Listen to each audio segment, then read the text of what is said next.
chapter 30 of FalloutEquestria Heroes by no one. Cui bono? Appear weak when you are strong, and strong when you are weak. We need to go. My throat felt raw and the words took more effort than they should have. Dragon Slayer. Silver. Flair said in a soft tone that was so unlike him. I think he can wait. We need to... It's a trick. It wasn't a trick, but I really wanted to believe it was. It explained so much. How I got to Brittle Hope so long ago. Why Pony so helpfully gave me cybernetics. The burning sensation I thought was caused by star metal. I'd been such an idiot, and now I could see the full extent of my stupidity. I could feel it too. It was like fire in my veins, and now that I knew it was there, I couldn't get rid of it.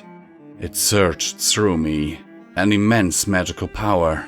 Maybe it was just my imagination, but I felt it inside me, like it would burst forth and melt my body like the other subjects. Or maybe it would consume me slowly, turn me into a twisted monster so far detached from my equinity that I wouldn't be able to see it anymore. Like Simpleheart. Silver, come on. You're not stupid enough to think. Flair kept talking. If Mama says it's a trick, it's a trick. Serenity said sternly. She was still holding her gun in her magic, and I could feel it in my shoulder. The burning. Flair opened his mouth, but I gave him one of my patented glares, and he slowly closed it. We can talk about it later. Yes, later. It was a trick, maybe. At the least, he was trying to weaken my resolve. I couldn't let it work. We do not care what is supposedly inside you, Platinum Haze said. We know that you are you, and we trust you. So we shall not let this come between us. She gave me an unsure smile, but when I smiled back, hers got wider and more confident. You too, Haze. I started walking towards the remains of the window, lowering myself so Serenity could jump on my back, to make it easier for her to get through. When I made it to the other side of the wall, I was suddenly standing face to face with Walkirk. I would like to examine you. He was getting very close to examining one of Subtlety's bullets. If what the video insinuates is true, you are something of a remarkable... I pushed my metal hoof against his... mouth? Whatever. It shut him up. Shut up. I pushed past the robot, ignoring the dirty looks the face gave me. I couldn't think about it, even if it seemed the rest of the world wanted me to. At least not until Dragonslayer was dead and his games were over. You know, Hired. Flair followed after me swiftly. Technically what I said was, I was going to go with you until you found Serenity. Hi, Flair. Serenity jumped off my back and onto his, hugging him around the neck. I missed you too. You too, kiddo. Not your smell, though. Serenity giggled at Flair, though I wasn't sure why. Anyway, Hired, I know I said that, but I think I'll extend that a little bit longer. You want to turn Dragonslayer to ash too? I said with a forced smirk. The more the merrier. Platinum Haze walked over to the two of us, looking concerned. We know we said we would not interfere, but we must inquire if killing him is truly the most profitable option available to us. Certainly there are other ways of dealing with him without murder. Nope, said Flair. Nope, I replied after. Nuh-uh. Serenity added a shake of her head to give her statement more impact.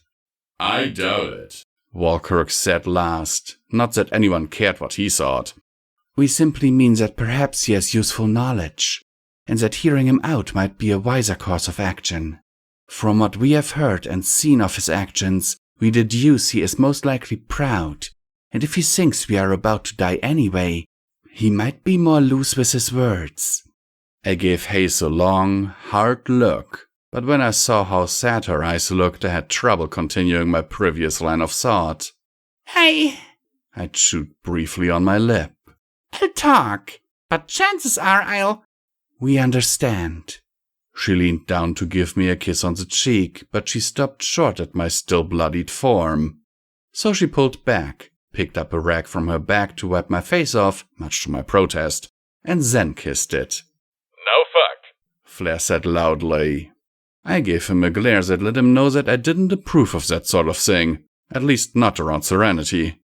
It didn't stop him from laughing to himself. It was nice, just hearing him laugh. It took my mind off everything.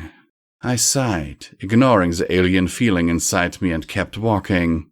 I wasn't sure at first that I was heading the right direction, but then I saw monitors on the wall with brightly colored arrows pointing me in the right direction. It didn't take long for us to reach a large set of double doors that seemed to beckon us. Knock, knock, I muttered to myself as I bucked the doors wide open. The room we entered was large. Not just large, cavernous. I had thought before the building was some sort of stadium, but I wasn't so sure anymore. There were no seats, just sheer walls all around until it reached what looked like the curved ceiling above. But it was hard to see with such little light. It was as if a stadium had been built without the intention of anyone actually watching. It took you long enough, a voice said, stopping the five of us just outside of the doorway. It was coming from something in the middle of the stadium that seemed to cover most of the floor. Just a huge amount of stuff.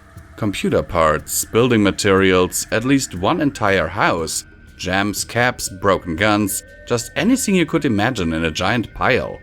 Walking on top of the pile was none other than Dragonslayer. Hired gun, flare, Serenity. He looked at Platinum Haze. I don't know who you are, or your robot. Does your robot have a name? No, Walkirk said. Oh, good, easier for me to remember. Dragonslayer started to walk down the mound, a sway in his steps. But you aren't going to shoot me? He grinned. Take another step. Subtlety's scope flipped up over my eye. And I will. You wanted to talk? Talk. You brought me here for a reason. To kill you, and I will be getting to that part. It'll be about time too, Celestia knows I've tried. He stopped at the bottom of the mound of stuff. But first, I have a question. Have you figured it out yet? Before I could ask what I was supposed to figure out, he clarified. Figured out who I work for. Who made you so special? The Enclave, I said at once. It was the only answer that made sense given everything I knew. How else could they transport me to wherever they... Yeah. Just the Rangers. Flair said quickly. He looked over at me. What? Makes more sense than your answer. It was obviously the LCA. Walkirk said stiffly. We have not been in the city for long, but if we had to guess, it is probably the Minotaurs. Platinum Haze offered.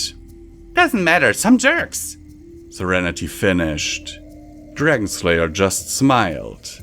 Hired was closest. We work with parts of the Enclave remnants and organized the recent coup. But I don't work for them. Any other guesses? He made a sharp whistling sound when nobody answered, and the Spritebot robot thing that had been stalking us floated up to him, bobbing ever so slightly. Now that I got a good look, it seemed really worn. A long time ago, when our founder was but a cold and eye-glow, he wandered outside the city. He was always a lonely child, timid and afraid of his peers, until he found this half buried under rubble. He tapped the robot. He brought it back to his home and repaired it, and when he did, he found a message recorded in it. The message was short but powerful, and it changed a lot of things. He tapped a button and a voice started to play. The portal to hell is paved with good intentions. The ponies of the past made mistakes. To get back to where we were, we need to do better. Do better. You can't stand by and watch. You need to act, to do something good before it's too late. Who am I? I guess you can call me the Watcher. My eyes went wide. That Dragonslayer couldn't be implying with that what it sounded like he was implying. That was impossible. Clean Cut made the Watchers in the year following. He grew and cultivated them. No, the Watchers couldn't be doing this. That didn't make sense. No! Serenity screamed, pointing her gun at Dragonslayer. Take that back! They'd never do that to Mama or me! They're nice! Take it back! Dragonslayer just smiled. You may not understand his methods, but you can all understand his motives. He came to Thiese with a bright heart, ready to give unto the wasteland, to grow it. And what did he find? Desolation of morality. The basest sins on every corner. The greatest surviving technologies in the wasteland kept in hiding by feuding gangs. And an endless war that left innocents dead. Without a central authority, Thiese is a death trap, sucking you in with honey before closing its mouth and trapping you.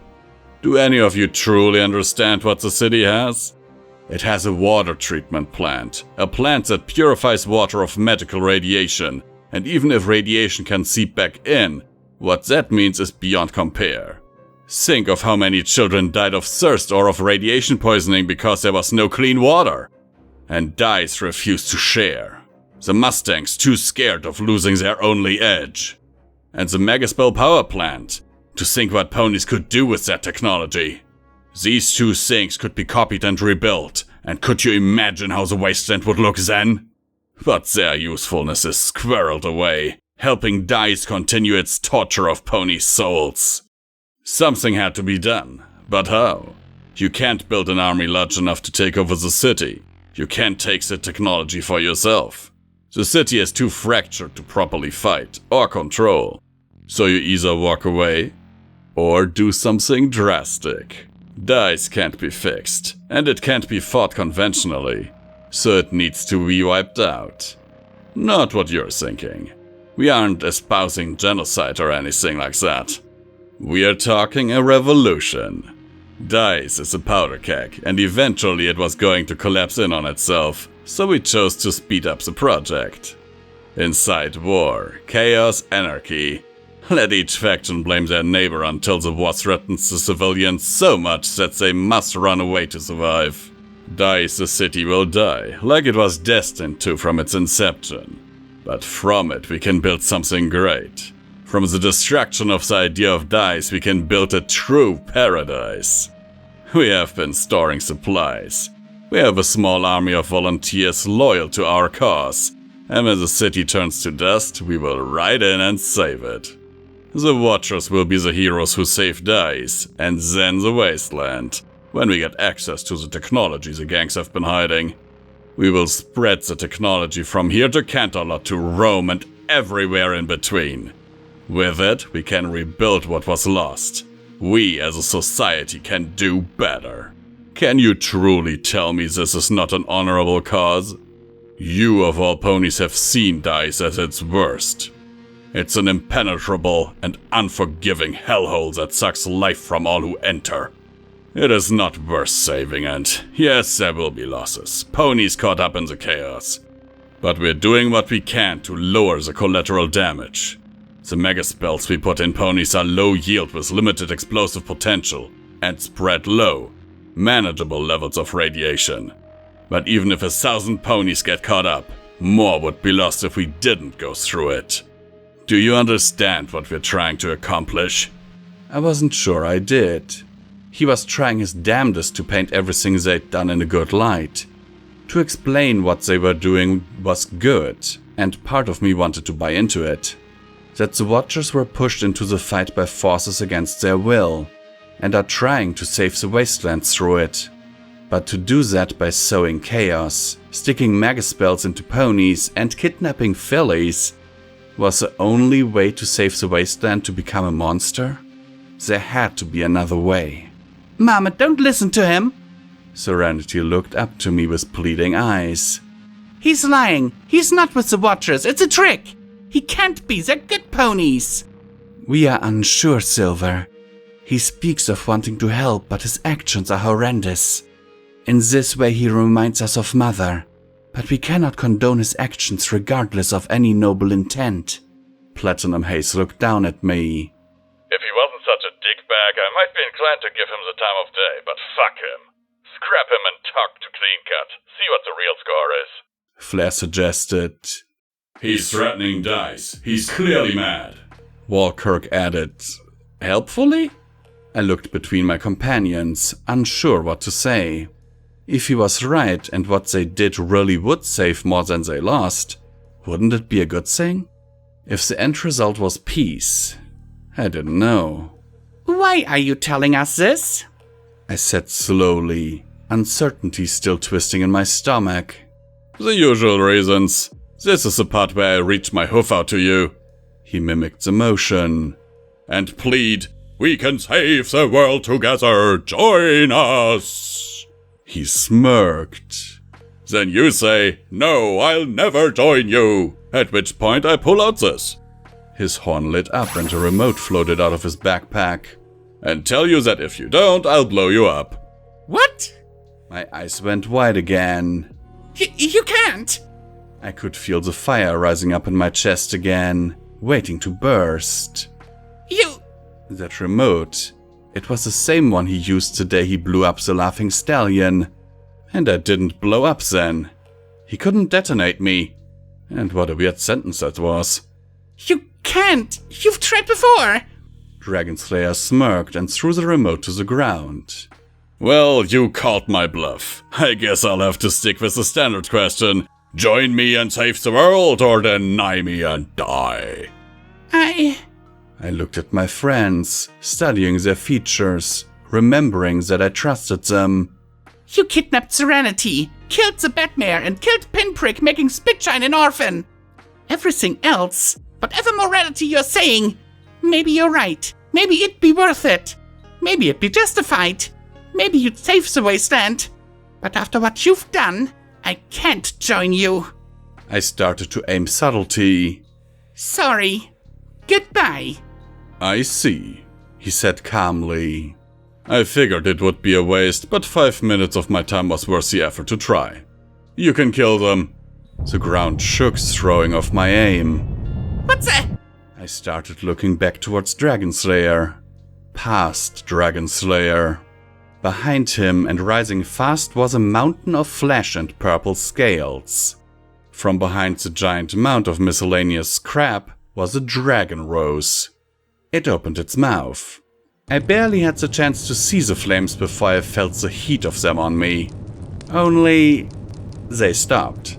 The flames crashed into a transparent purple veil, swirling around it and us like a vortex from hell. Thiese! I said, turning to the alicorn as soon as I recognized where it came from. The alicorn's horn was glowing in bright layers, and sweat was trickling down her face as she strained. We advise you to get ready! She grunted, bracing herself as if she was being physically pushed. The fire died down as fast as it came, leaving a semicircle of flames still in front of us. No! She cried, dropping her shield and turning. I grabbed Serenity with a leg and threw her onto my back, then ran back the way we came before the dragon got another chance. We had barely managed to run down the hallway and duck into a side hall before a jet of orange death covered the corridor, leaving it a black and smoking ruin. Fuck! I shouted. Fuck! I looked around frantically. We need to... Fuck! I kept running, even though I didn't need to. The dragon couldn't fit in the hallway. It was too big. But if it wanted, it could destroy the entire building. But even if we got out of here, where would we go? There was no getting out of this one. If only I had my balefire rack launcher. Flair! I turned to him. I need you. Once we get outside, take Serenity to the boat. Get as far away as possible. But Mama... Serenity looked scared. Or was it determined? It was hard to tell sometimes. You said you wouldn't leave me again. Somewhere deep in the building there was a great mechanical groan so powerful it seemed to shake the floor. Serenity, I know I said that, but... She bit her lip. Keeping you safe is more important. She started to pout, so I kneeled down and gently caressed her cheek. Sweetie, I know you want to keep me safe, but you have to do this. I can't bear to lose you, not so soon after getting you back. I promise this will be the last time, but This is too much. She sniffled but eventually nodded. Okay, but this better be the last time. Thanks. I kissed her forehead and looked up at Flair. Take her to the ship. Wait for me. I know you've been meaning to go back to the Pegasus and everything, but... No sweat, hired. Those treacherous bastards don't need me killing them right away. I'm sure they'll still be alive if it takes a day or so longer. I was pretty sure Flair was smirking under his armor. Just, try not to die. I know your barding is supposed to be fireproof, but it's not that fireproof. Yeah. I nodded grimly. Once we get outside, I'll distract the dragons and you fly away. It's me Dragon Slayer once dead, so he shouldn't follow you. What shall we do? Platinum Haze was dutifully scanning the hallways as we took time to talk. We do not like to fight. I know. I got back to my hoofs and walked over to her. I'd meant to kiss her on the cheek, but she was too tall and didn't seem to get my meaning. You have other spells. Stop Dragon Slayer from getting close. Use your shield if you can. You don't need to fight to be helpful. I looked over at Walkirk, his screen displaying a knowing smile. Yes? Oh, do you have commands? Don't you have any, weapons? I asked. Of course. This platform has a rocket launcher with 5 missiles and a large magical energy cannon, The computer robot Singh said. Right, just shoot. Try to hit Dragon Slayer. If he shows his face, he'll be easier to hurt. Don't you trust my abilities? I trusted him about as far as I could throw him, and I wasn't even sure what that meant. I didn't bother replying to him because I felt it was just a stupid question anyway. I just walked past him and down the hallway. The first thing we had to do was get out of the building, and after that, I wasn't even sure. We eventually found the way we came in. A giant hole in the exterior wall that looked like it had been burnt and blackened. A roaring sound from outside reminded me what it was that made that opening. How did he even get out? I wondered aloud, so it was probably a stupid question. The stadium was built with a retractable roof, Walkirk explained, finally doing something helpful. I turned back to him and raised an eyebrow. It's a training facility for Pegasi. It was designed so Pegasi could practice maneuvers without being spied on from above. Another design based on the assumption of a war against Equestria, no doubt. But some required more room, or more height. I still wasn't sure that reasoning made sense, but he had been around back then, so I would have to take his word for it. Right. I peeked my head outside the hole and looked around to make sure Dragon Slayer wasn't waiting for us. Okay, Flare, Serenity? I looked over to them. Haze, Walkirk, and I are going to make a run for it and try to grab their attention. Wait until we're followed, then you make a break for it. Alright, just try not to die. If you die, I swear I'll kill you. Flare said. But Mama... I looked down at Serenity. How are you gonna, kill it after we leave? The ground shook when the dragon roared again. Leave it to me, I said to disguise the fact I didn't really have a clue. I mean, I've survived getting shot in the face twice. Those land sharks, the facility, and the giant scorpion. I'm good. I gave my most convincing smile, but from the look in Serenity's eyes, I knew it wasn't enough. Alright. She climbed onto Flare's back. Just... She chewed on her lip and lowered her gaze. Promise me I'll come back? I promise, I said sternly, before leaning down and kissing her forehead. Nothing will keep me from you. That seemed to be acceptable given her smile, so I turned away looking between Walkirk and Platinum Haze. Okay, we make a run for the building with the bridge we came through. That should be enough to draw their attention. We can manage that. Platinum Haze nodded. We will prepare our shield spell, but we regret to inform you we cannot use it while moving. Affirmative, Walkirk said, his back panel opening up and revealing a section of rather large weapons. Just getting ready. Alright, go! I was going to count to 3 and then run, but I didn't want to take any longer than I had to. Mere meters out of the building I heard a great thudding of flapping wings and another roar. As fast as we were going, it didn't take us long to be completely covered by a giant black shadow. I gritted my teeth and pushed myself faster, wishing I had Dash or something to help me along.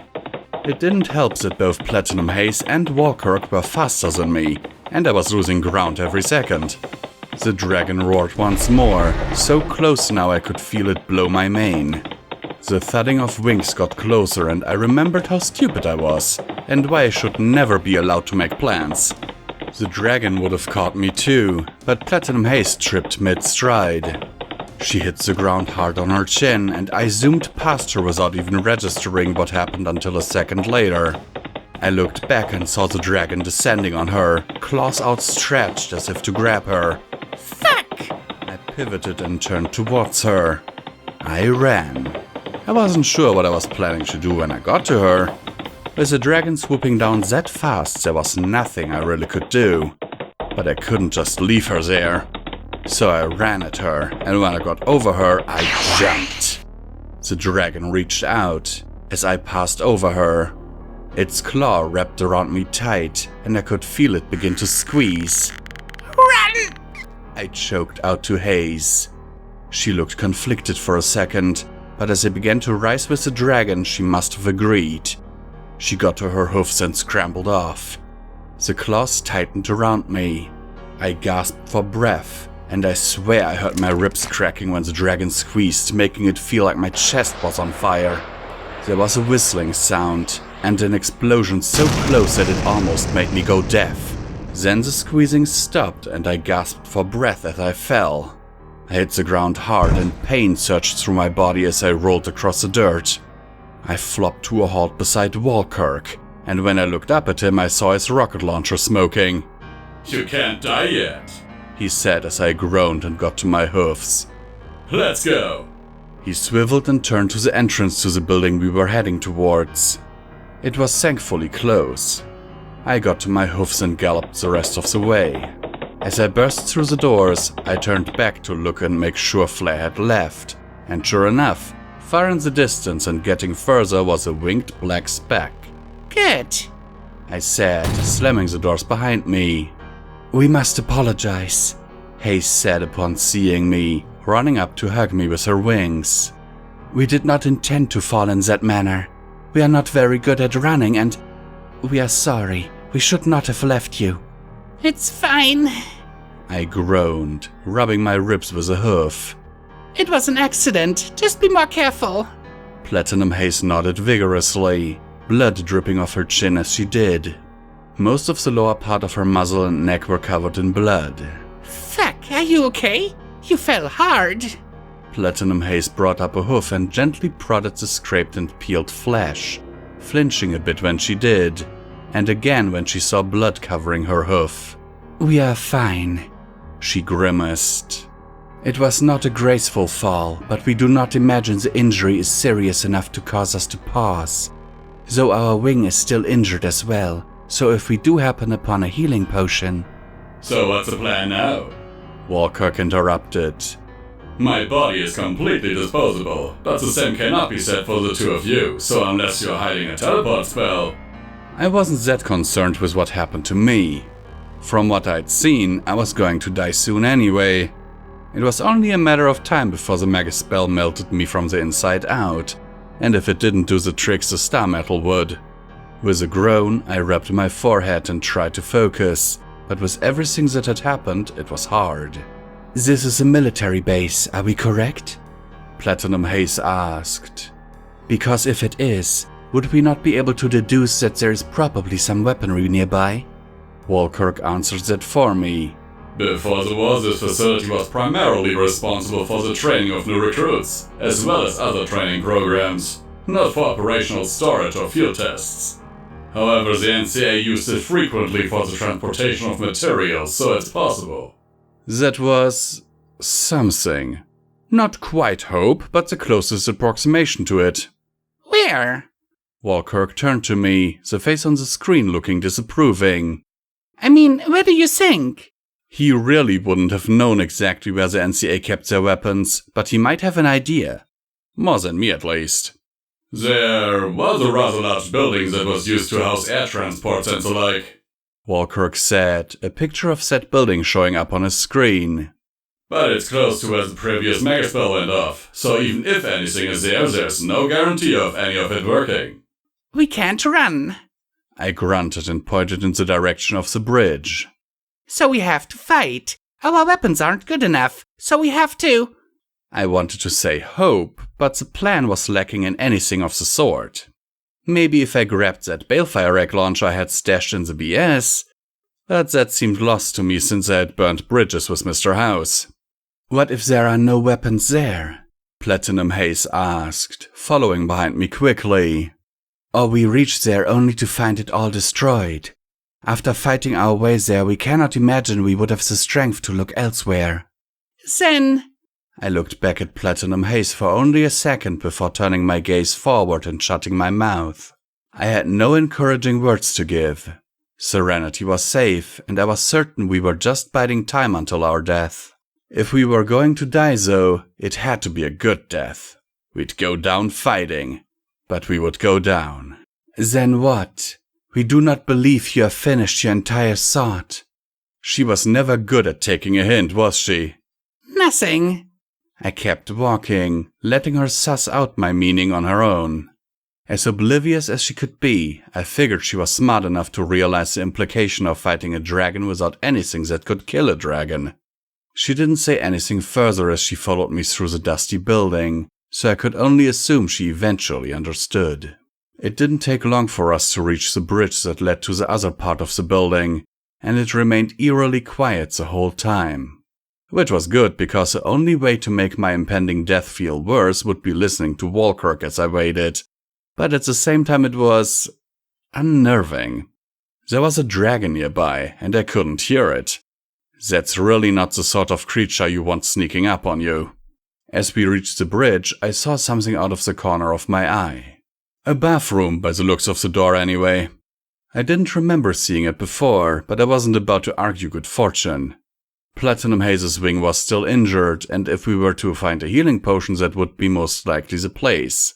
You two keep going, I said as I veered off course. I'll only be a second. I assumed they'd listened. By the time I entered the darkened bathroom, they weren't following me. There's really not much I can say about a bathroom. It was dark, but my cybernetic eye made it so that wasn't a problem. There were half-collapsed stalls and glass all over the floors and around the surprisingly still intact sinks. And there was writing on the wall.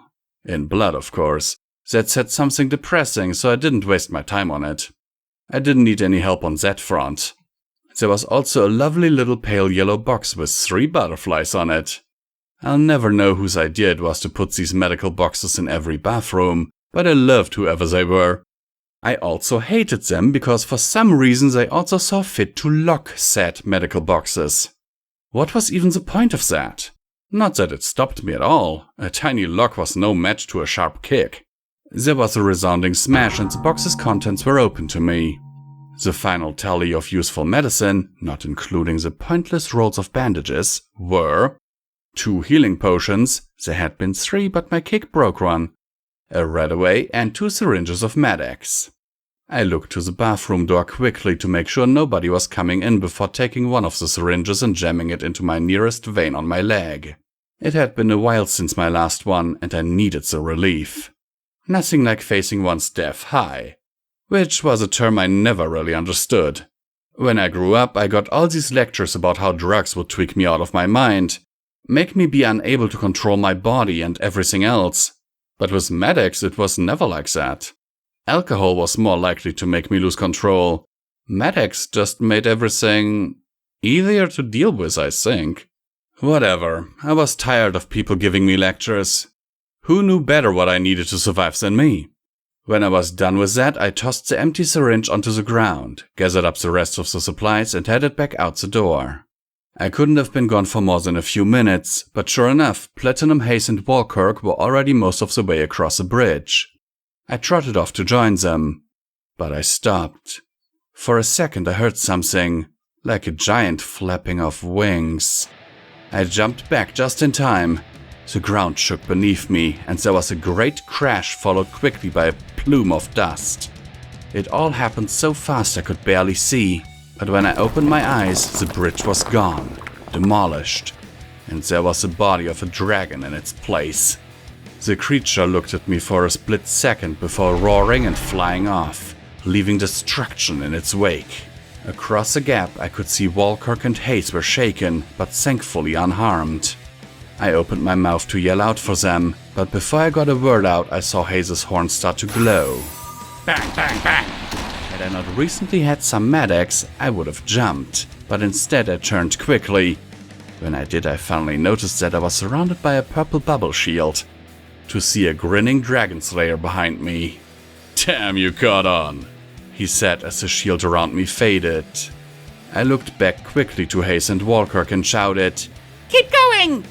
They seemed confused, yet turned to run off. I looked back to my enemy. Just you, no dragon.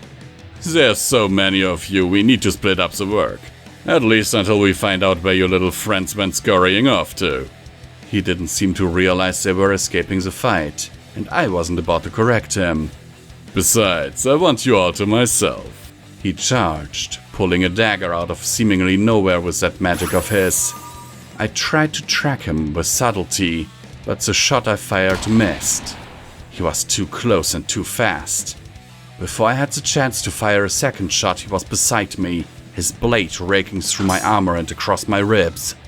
With a shocked gasp, I turned, lashing out sideways with my metal hoof, but I hit nothing but air. Too fast. He was too damn fast. I backed up quickly as I finished my turn, firing off a few quick shots with subtlety. I didn't expect them to hit him. I just needed to scare him off before he could get close. It seemed to work, because by the time I backed up a few steps, we had switched places. Me facing him and him with his back to where the bridge once was. You could just die. Fall on my blade. I promise I won't think any less of you. Fuck off. I brought up subtlety. It was a good gun, but nearly useful at such short ranges. This way you won't blow up when you die. No collateral damage, just you. I won't anyway. Your trigger doesn't work. You assume that's the only way to set you off. There was something decidedly wrong about his smile. You've got it all wrong, my dear. The chip that housed the surgeon's moronically broke is just an intermediary between the magic trigger and the bomb. The bomb inside you is still active, and there is more than one way to set it off. Out of his bag, he pulled a small syringe with something glowing and white inside it. Now stay still. That wasn't happening. His little vial of something awful came flying towards me in a burst of magic, and I ducked right, the vial of whatever it was missing me by a mile. Something else scraped against my neck, though. Fuck, I hadn't even seen him throw his knife. It was shallow, but still. I straightened myself as quickly as I could and bit down on my bit, ready to end him once and for all. No bullets came out of subtlety. I bit harder, but it didn't do anything except hurt my teeth. In shock, I looked down trying to figure out what the problem was. Then I saw it. The knife Dragon Slayer threw wasn't aimed at me. It was aimed at the cords that connected the firing bit to my battle saddle. Fuck! Bang! I stumbled back when a round slammed into my shoulder. Pain flared, but the medics from before was enough to dull it slightly. This has been fun. Dragon Slayer looked so celestia damned smug. But it's time to end this. I'm sorry you had to come to this, but we can't have you mucking up everything. I refused to let him win. Not like this. I didn't have my gun, but I was killing ponies long before I got it. So I did the only thing I could do. I charged. There was a brief look of shock on his face and the sound of gunshots barely missing me. Then I hit him. We slammed together with such force our hoofs left the ground. We soared out, over the gap where the bridge once was. We fell and fell and fell until we came to a sudden stop in the rubble below. Get up! You have to get up! Through tear-blurred eyes, I saw Wildfire kneeling above me, tears streaming down her face. I can't lose you too! I reached a hoof out to her. To touch her. Embrace her. promise her I was okay and everything would be alright. But my hoof passed through her, and her body turned to red mist blowing away in the dust. Wildfire. My voice was sore, as was the rest of me. High above I could see the ruined building and the ragged hole I fell from. It was so high up. I would ask myself how I survived a fall like that, but I've had worse. Though last time I was in a hospital for a month, even with the help of healing potions. I rolled to my hoofs. Or rather, I attempted to, as my legs collapsed from under me when I tried. Fuck! I groaned, digging into my bags. The 2 healing potions I had intended to give to Platinum Haze were there, and they were delicious. I'm sure Haze wouldn't mind me taking them, considering the circumstances. They did their job well enough to help me stand and walk, but they weren't enough. Fuck! I said as I tried to walk without constantly wincing. I still had some extra medics in my bag, and it was damned tempting to take another to help me along, but I didn't want to overdo it. Not when I still had a bastard to kill. The rubble I was standing in barely looked like a bridge anymore. It was just a mess of stone, metal, and glass. And amongst it, somewhere, was Dragon Slayer. I heard a cough.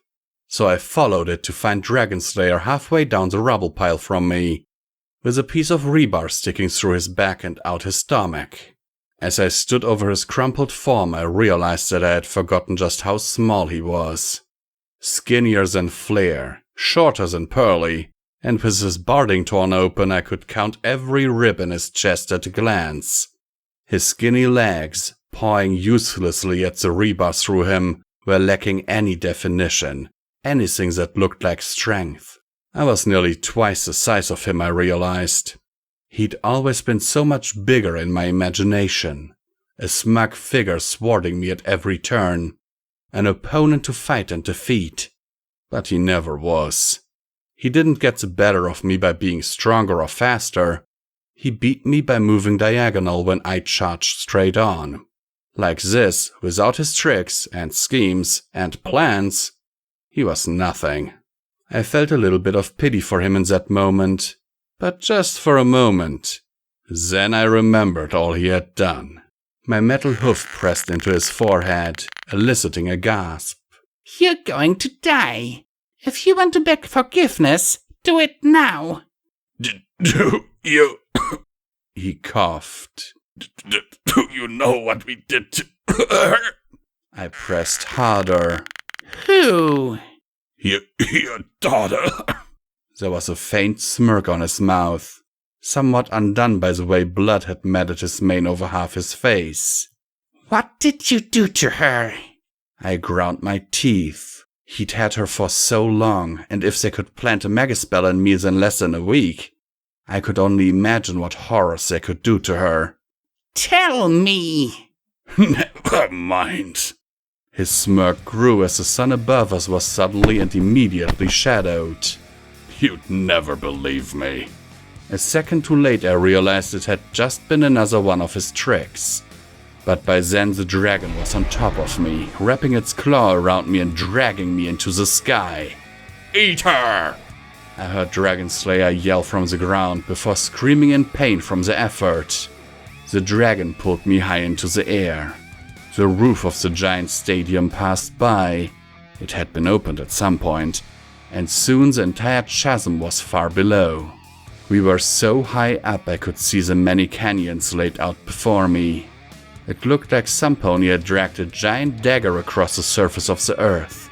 But as we grew higher, I realized just how small the canyon was in the grand scheme of things. There was just so much ground below me. To the east I could see as far as the river we'd come down on, but it was so small the details were lost to me. To the north I swear I could see the vaguest hint of Thiese's skyscrapers on the horizon, but it might have been wishful thinking. Suddenly the dragon let me go and I was flung into the sky. My hoofs flailed as I soared against my will.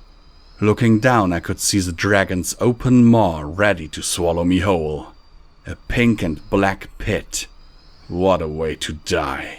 Survive! Except I wasn't dead yet. There was time, and I didn't want to die. There was still work left undone, ponies to protect, but it was more than that. I wanted to live because I just wasn't ready to die. Since Foundation, I kept living for other ponies, but this time I wanted to live for me. I started to fall, and so did my options.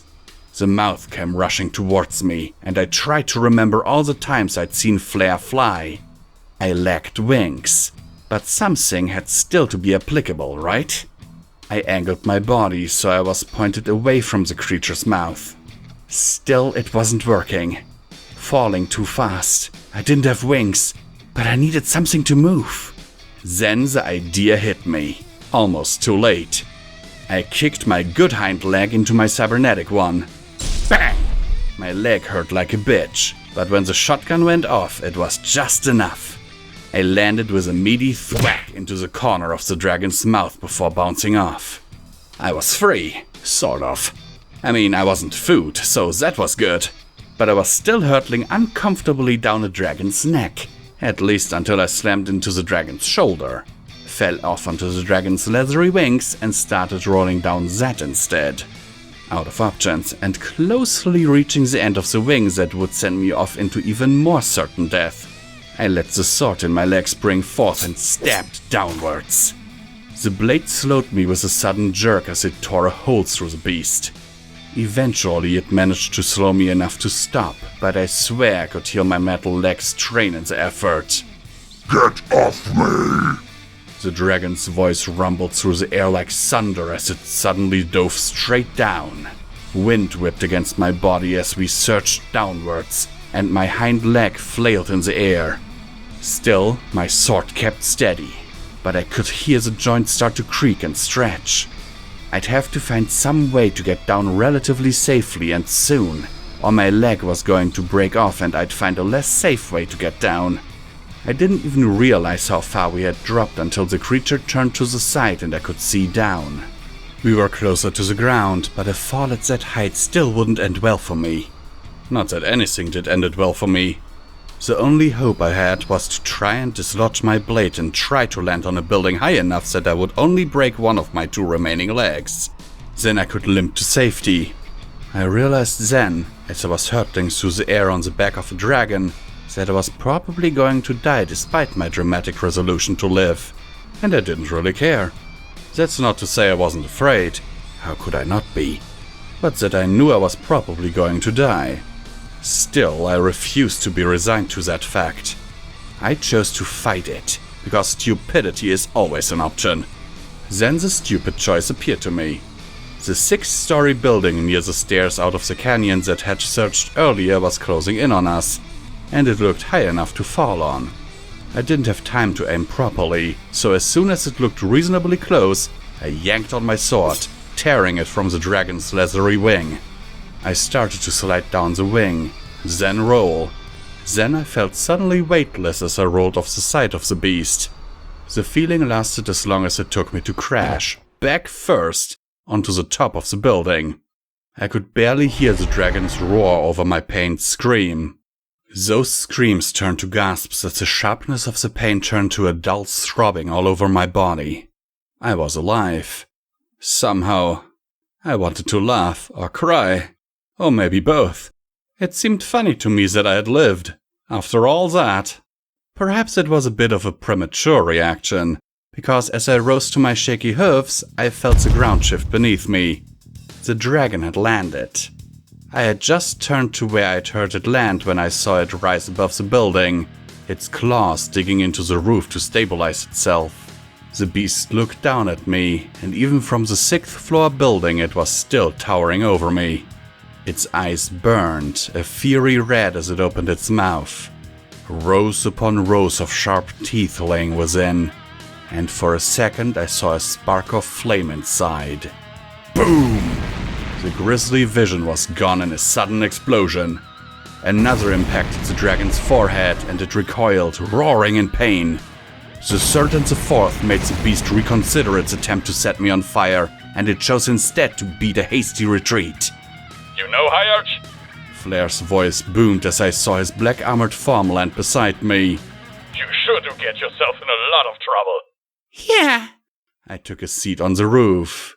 Either that or my legs gave out, but I like the first interpretation better. You don't say. Serenity jumped off Flair's back, looking very pleased with herself. What are you two doing here? Saving your life. I could hear Flair smirking, even though I couldn't see his face. You look like shit, by the way. I couldn't argue with that. During one of my dramatic falls, I must have cracked open my skull because the blood running down half plastered my mane to my face. Thanks. I looked over at Serenity, trying my best not to look annoyed. They shouldn't have come back. It defeated the whole point of getting them away. Doesn't answer my question, though. Well... Serenity scrunched her face up in thought. Well, because you can't protect me, well, you can, but only if you're with me. I ain't stupid, I can see. The world's a big messed up place, and if you step down the wrong alley, or even the right alley at the wrong time, you ain't gonna live long. You can't hide me away and expect me to live. Sure, I could go and hide on that boat, but last time we were on a boat, it was attacked by pirates, and you went and drove them off. If you weren't there, who knows what would have happened? So the way I figure it, if you want to protect me, like really wanna, the best way to do it is to be nearby, and that way I can protect you too. But it's dangerous here, there's a dragon in... Serenity cut me off. The whole world's dangerous. True, some are less than others, but if I had a bet on what was the safest place in the whole wide wasteland, I'd have to say by your side. Serenity... I had to try and talk some sense into her. There was a dragon flying about. It wasn't a time for games. No, don't, Mama. She took a deep breath and puffed out her chest. I'm staying, so I can protect you and you can protect me. I gave her a stern gaze, to show her I didn't approve, but she met my gaze and didn't back down. Eventually I gave a reluctant sigh and said, Okay. Now aren't we a big old happy family? Flair said, putting a leg around my neck. So charming, so heartfelt. The emotions. If I weren't so jaded, I would cry. Get off me! I said harshly, and Flair did, but only with a chuckle. Flair, go find Platinum Hazens and Robot. They were heading this way. From the building with the bridge. We'll find a way down, meet you outside, unless the dragon comes back. A fine plan. Really it is. Flair flapped his wings and took to the air. I don't know how he did it, but I could always tell he was grinning even when he was in full armor. Try not to get eaten while I'm away. And with that, he zipped off across a canyon. We can probably get down through here. I heard Serenity yell. Somehow in my brief conversation with Flair, she had managed to run across the roof and was staring down a hole made by the dragon's claws. As I walked over to the massive gouges, I was greatly discouraged by the fact that the holes were easily big enough for me to fit through. Right. I leaned down and peered into the building. There didn't look to be anything dangerous below. Here goes nothing. With a hop, I landed onto the dark floor below. It smelled like smoke and sweat. The fight I had with the ghouls had gutted a lot of the interior of the building with fire, but the fire had tapered off, leaving the faint scent of smoke and blackened walls wherever the fire had spread to. Every so often, echoing through the halls, I could hear a ghoul's cry, but none came near us. Maybe somewhere in deep recesses of their broken minds they remembered me. So it was safe-ish, and the building was large enough that it was going to take a while to get out. Serenity? I said slowly. I need to tell you something. For once she was walking beside me, not riding on my back, so she stopped and looked up at me. What is it, Mama? I couldn't help but smile when she called me that. Walk and talk, I said, continuing on my way, not talking until I heard her catch up with me. It was easier this way because I wouldn't have to look at her. A while ago I said I would eventually tell you about my other daughter. I think it's time. Mama, she said, suddenly very serious. You don't have to. I know it. I mean, it ain't easy. I need to. It wasn't closure. Not really. But Serenity needed to know, and I needed to talk about it eventually. It was a while ago, back when I lived at a place called Marefort. Me and a friend found a town that had been attacked by raiders. There was only one pony left alive, a little filly named Foundation. I think he would have liked her. So you took her in? Serenity asked, obviously knowing the answer. Yeah, we took her in. Why? Why? That question stunned me for a second. Because some pony had to. The answer seemed to satisfy Serenity, so I kept talking as we moved through the smoky building. We lived for a while. It was a good time, the three of us. I even learned how to read so I could read her bedtime stories. The thought brought a smile to my face. But one day the town was attacked and I did something stupid. And my voice caught in my throat and I couldn't continue. Mama, Serenity said softly. And I never forgave myself. I took a deep breath to calm my nerves. It was hard to talk about, hard to keep talking. Every part of me just wanted to run away, to hide from what had happened. When I saw you for the first time, you looked like her. When I first saw her. But you weren't her. You're different. So different. And that's great. And I knew I couldn't let anything bad happen to you. At the same time, I knew if you stayed near me, it would. Ponies I care about die. So I tried to push you away and protect you at the same time. But it wasn't about you. It was about me and Foundation. I needed forgiveness. I needed to forgive myself, to do something right. I thought maybe if I treated you right, if I protected you, I could look myself in the mirror. I looked over at Serenity, walking silently and thought beside me. It wasn't fair. I love you, and you're so smart and resourceful and special. I tried to put you on a pedestal, protect you for my sake, and I shouldn't have. You're not Foundation. You aren't just a way to make up for old mistakes. I never should have placed the burden on you. Just know that I have always cared for you. I just needed to remind myself why caring was important. I'm sorry. I don't like talking. I never had. Maybe when I was a really little filly, but even then the words were meaningless. Emotions came hard for me. Talking about them was worse, but it needed to be done. Serenity had seen so much, been through so much that I needed to tell her. The words had come pouring out. I couldn't have stopped them if I tried. Mama, She sighed as we started down the stairs. I understand. I wanted you to be my mama, to protect me because, I don't know, but I understand. I don't blame ya for how you felt. She paused for a minute before continuing. Thanks for telling me though. I know it ain't easy for you, but I don't know. Thanks. Perhaps telling her right then wasn't the best kind of idea.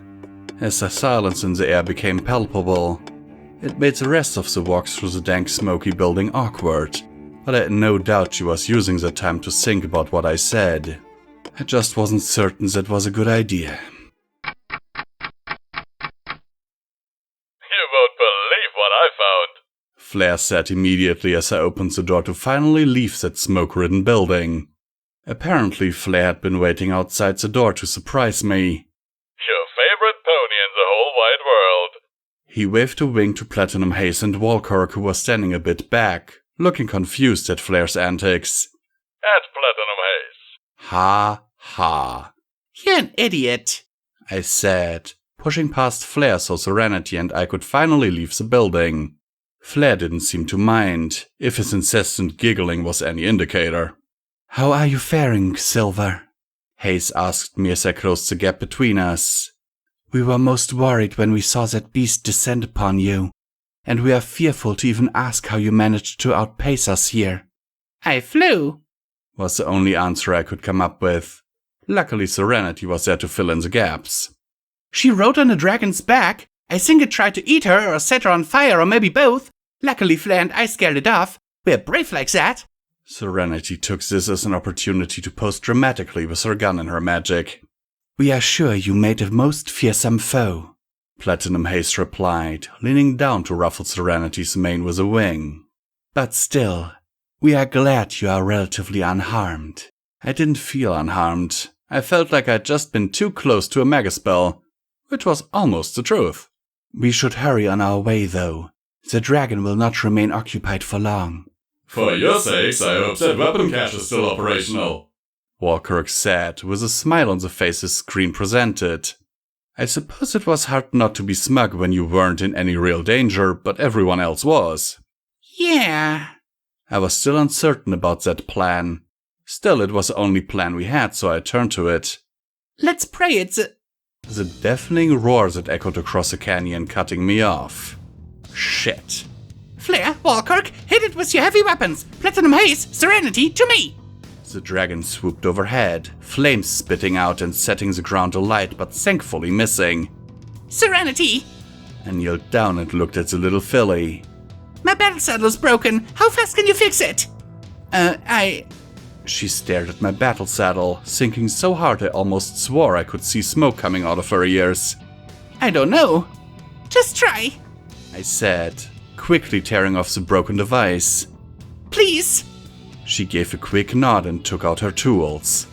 I looked around to get a grasp on what was happening.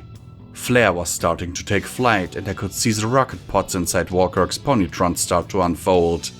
Maybe we didn't need whatever weapons were hidden. The dragon swooped down for another pass, but this time it landed, and when it did, I felt the ground shake under me.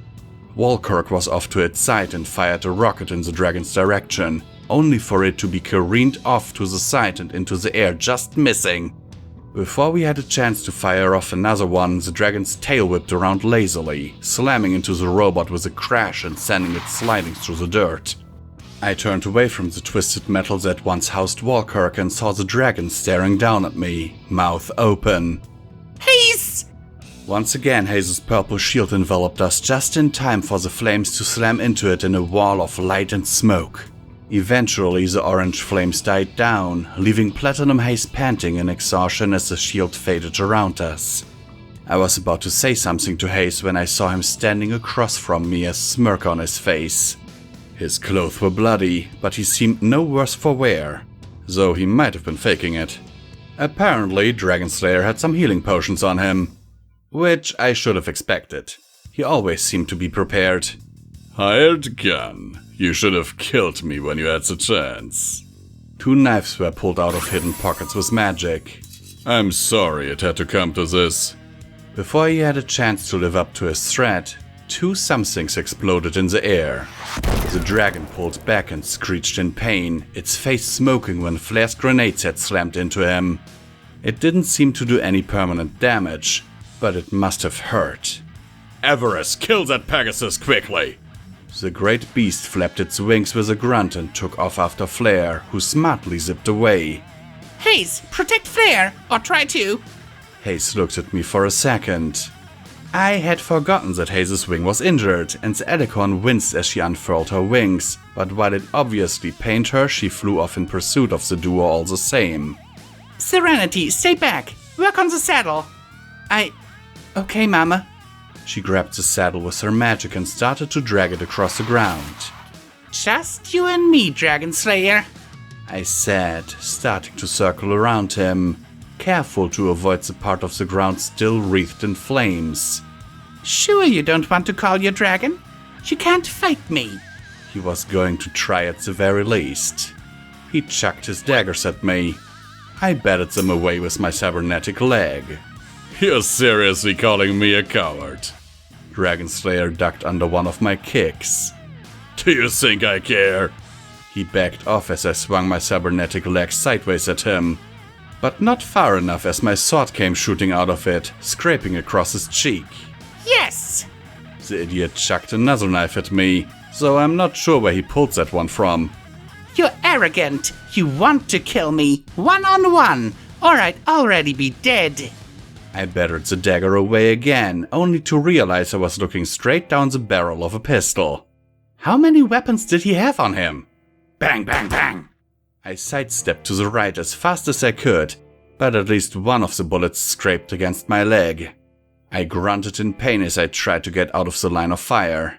You're already dead.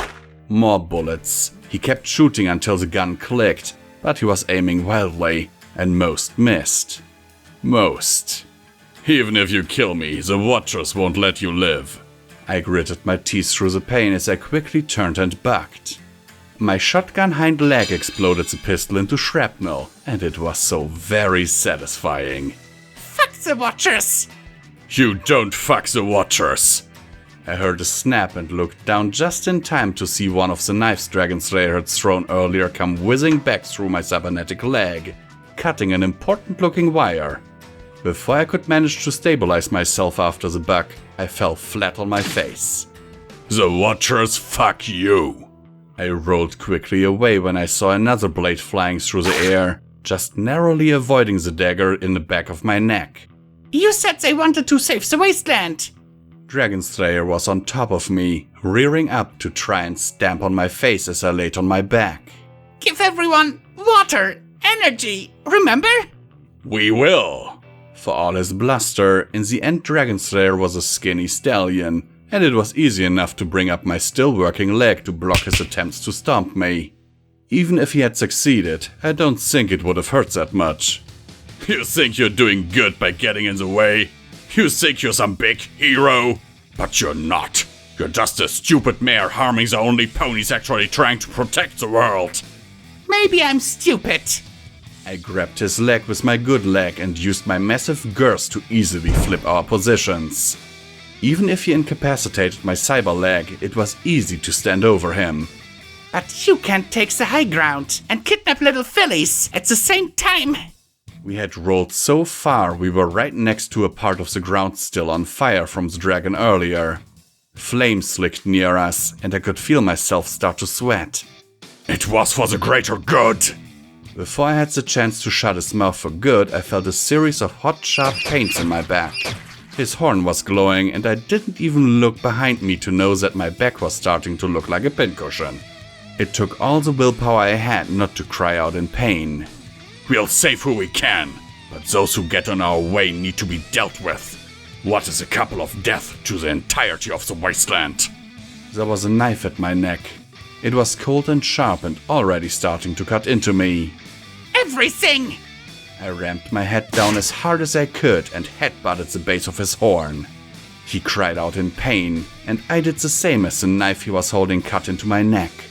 It was just one cut though, and it wasn't too deep. Hopefully. I wonder, I said, my voice harsh and raspy. How many ponies use that same logic to sleep at night? You don't understand. Blood from my neck dripped onto him as I gave him one last chance to explain. Between the fire close to us and the neck wound, I was starting to feel a bit dizzy. The wasteland can't be saved by heroes. Only by ponies. Ponies like me. But not you. Not anymore. I reared up. Even with knives in my back, a profoundly bleeding neck, and a single working foreleg, I would be more than enough to squash his tiny head like a grape. Whop! I didn't see the dragon fly low, and I didn't see its tail slam into me. I did see the flames as I soared over them. I felt pain as it shook my body, and I felt the warm blood coming from my neck as I fumbled with my good leg to put pressure on the wound. Maybe that headbutt was a bad idea. As I laid there, I realized I missed too much during my fight with Dragon Slayer.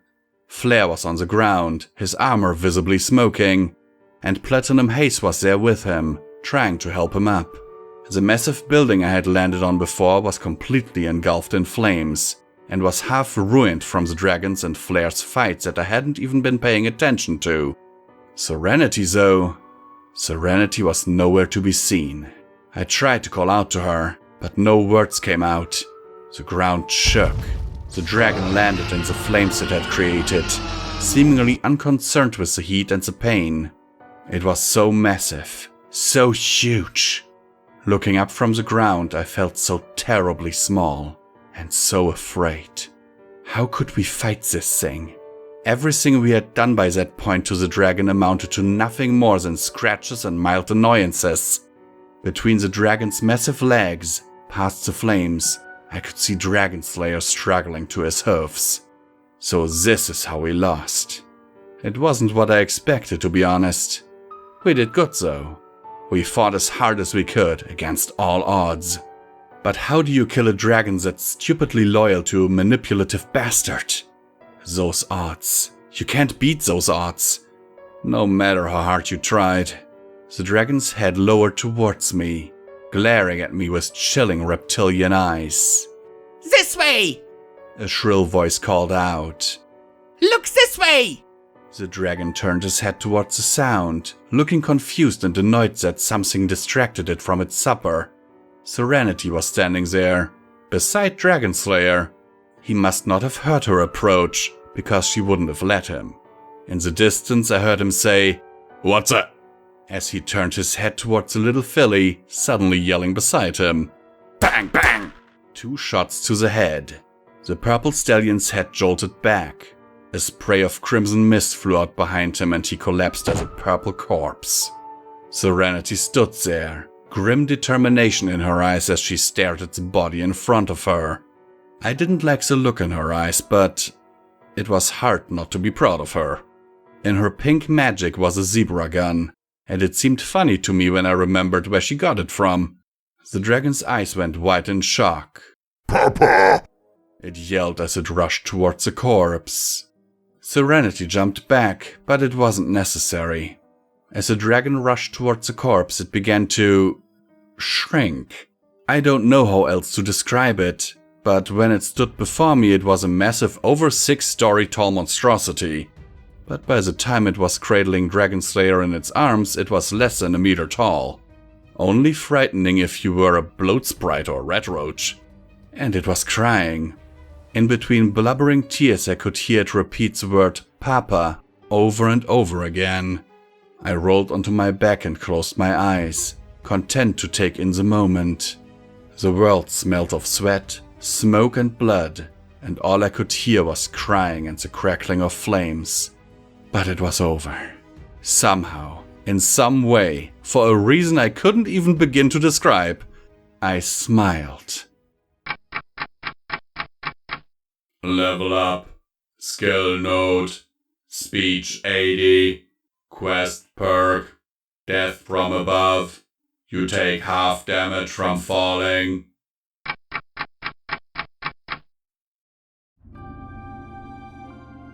We here at Pony&Wolf Productions thank these amazing patrons of ours for their monthly support, without which all of this would not be possible. We sincerely appreciate it, and every dollar helps, is needed, and will be used to keep us going to produce audiobooks for your continued enjoyment. It is, now more than ever, important that you support your favorite creators if possible, due to YouTube changing in a way that is not very friendly to content creators. Especially small content creators, like us. In recent months, the names you see on screen have enabled Midnight and Visual Pony to keep going and only having to sell off part of their belongings to not end up on the street. As an incentive for everyone, Visual Pony has broken a vow and has promised to read and record FalloutEquestria, Murky number 7, should the monthly support reach $1,500. To be clear, this is the absolute minimum amount needed to keep the apartment and all bills paid without starving, while a production of this size is ongoing. The estimated time for this production would be 3 to 4 years, but people already said that Project Horizons was impossible to do, right? And now look who did it, so with Pony&Wolf, you know we can finish the job. For further information on how to support us, please have a look at the description of this video, as there are also other ways, like our merch store. Sincerely and forever yours, your Pony&Wolf team.